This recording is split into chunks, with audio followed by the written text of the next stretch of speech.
কমপক্ষে ১৭ জন গ্রামবাসীকে ঘুমন্ত অবস্থায় কামড়ায় রহস্যময় প্রাণীটি এবং তাদের মধ্যে ৬ জনের মৃত্যু হয়েছে ইতিমধ্যে। জলাতঙ্কের টিকা দেওয়া হয়েছিল, কিন্তু তা সত্ত্বেও নাকি তাদের বাঁচানো যায়নি।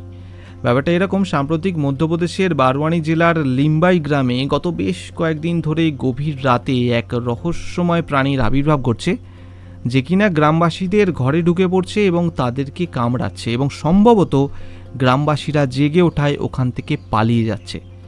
এই অজানা প্রাণীটির কামড়ানোর পরেই নাকি অসুস্থ হয়ে পড়েছেন গ্রামের অনেকে। এমনকি প্রাণীটির কামড়ানোয় ২ সপ্তাহের মাথায় গ্রামের ৬ জনের মৃত্যু হয়েছে। গ্রামের কিছু মানুষের দাবি, প্রাণীটিকে অনেকটা কুকুরের মতো দেখতে হলেও হায়েনার সাথে এই প্রাণীর যথেষ্ট মিল আছে। প্রাণীটির ৪টি পাই নাকি অসমান, পিঠ ঢালু এবং মসৃণ। ১৭ জনের মধ্যে যে ১১ জন গ্রামবাসী বেঁচে রয়েছে তাদের পরীক্ষা করে চিকিৎসকদের অনেকে দাবি করেছেন এমন অদ্ভুত ধরনের কামড় তারা আগে কখনো দেখেনি। সেই যা খবর সামনে আসছে তাতে অজানাই জন্তুর খোঁজে নেমেছে বন দপ্তর কর্মীরা, আর ক্ষতিগ্রস্তদের পরিবারকে প্রশাসনের তরফ থেকে আর্থিক সাহায্য দেওয়ার কথাও নাকি ঘোষণা করা হয়েছে।